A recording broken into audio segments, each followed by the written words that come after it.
Evening everyone. और I hope आप लोग आज आखिरी पेपर दे आए हैं एमए का। सर बहुत बड़ी टेंशन खत्म हो गई। आज का पेपर अगर मैं बात करूं ऑब्जेक्टिव सिनेरियोस के एस्पेक्ट से तो सर मॉडरेट था, प्रैक्टिकल इजी थे, थ्योरेटिकल में मेहनत करनी पड़ी। और अगर आपने मॉड्यूल बहुत अच्छे से किया होगा तो आपको ऑब्जेक्टिव्स भी बहुत इजी लगे होंगे क्योंकि वो एग्जैक्टली मॉड्यूल से गिवन थे। बट अगर हम लोग कोशिश करेंगे प्रैक्टिकल्स को समझने की तो प्रैक्टिकल्स आसान थे कंपैरेटिवली थियोरेटिकल एस्पेक्ट के अकॉर्डिंगली। चेक करते हैं सर पेपर में क्या पूछा गया था, कितने मार्क का था, कैसा आया, कैसे ऑब्जेक्टिव्स थे, सब के बारे में। Sir period of lost relevance is the of the evaluation of management accounting, first stage, second stage, third stage, fourth stage. अगर मैं बात करूं करेक्ट आंसर की तो correct answer is third stage. अगर मैं मॉड्यूल को रेफर करते हुए चलूं तो मॉड्यूल कहता है सर थर्ड स्टेज जो है वो पीरियड ऑफ लॉस्ट रिलेवेंस के नाम से जानी जाती है।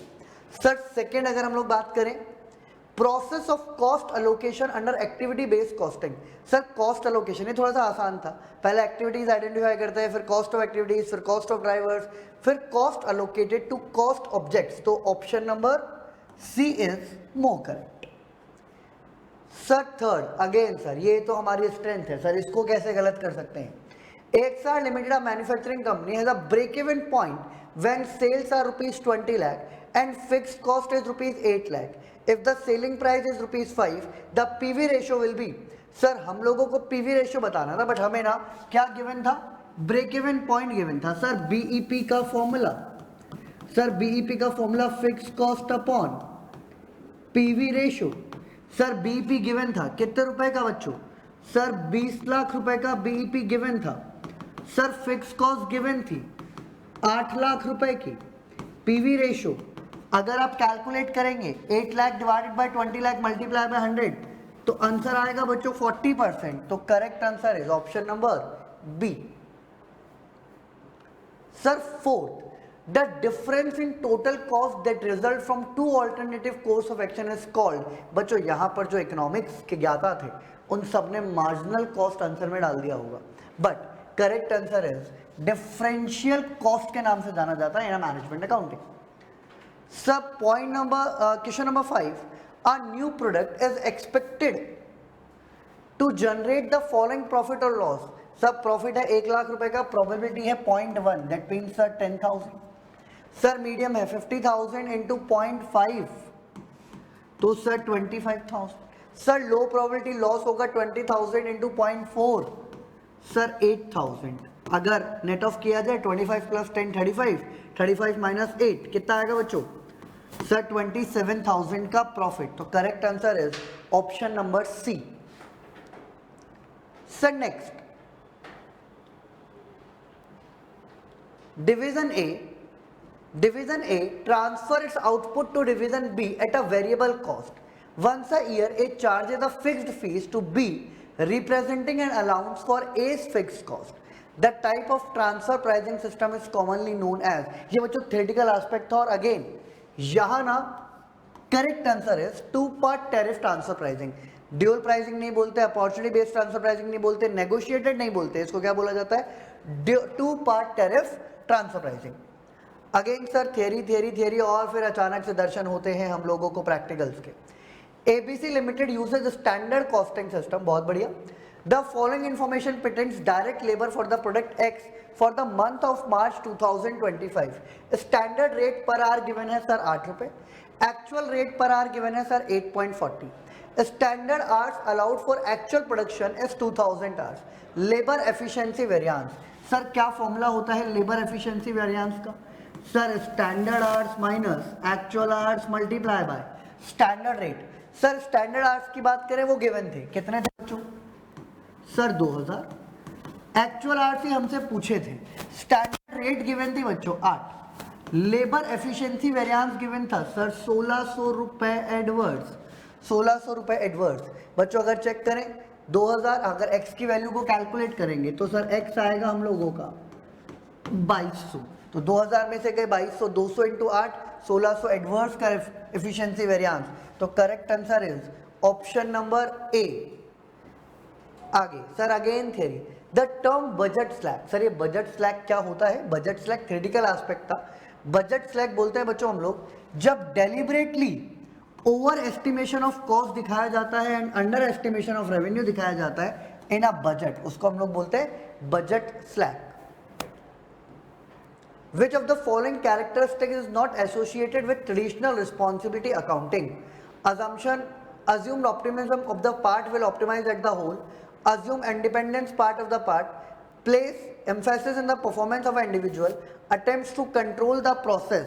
बच्चों अगर हम लोग बात करें which of the following characteristics is not associated with traditional responsibility accounting, sir traditional के साथ क्या नहीं होता? attempts to control the process, ठीक है, ये नहीं होता, बाकी सारी चीजें नॉर्मल थी। Sir 10th, the following ratio have been calculated for a company, gross profit लिखा हुआ है, ऑपरेटिंग प्रॉफिट लिखा हुआ है, गियरिंग मतलब डेट इक्विटी लिखा हुआ है, एसेट टर्नओवर लिखा हुआ है। What is the return on capital employed? Sir बहुत इजीली निकाल सकते थे, operating profit multiply by asset turnover, operating profit multiply by asset turnover. Sir operating profit given था, कितना परसेंट था बच्चों? 28%।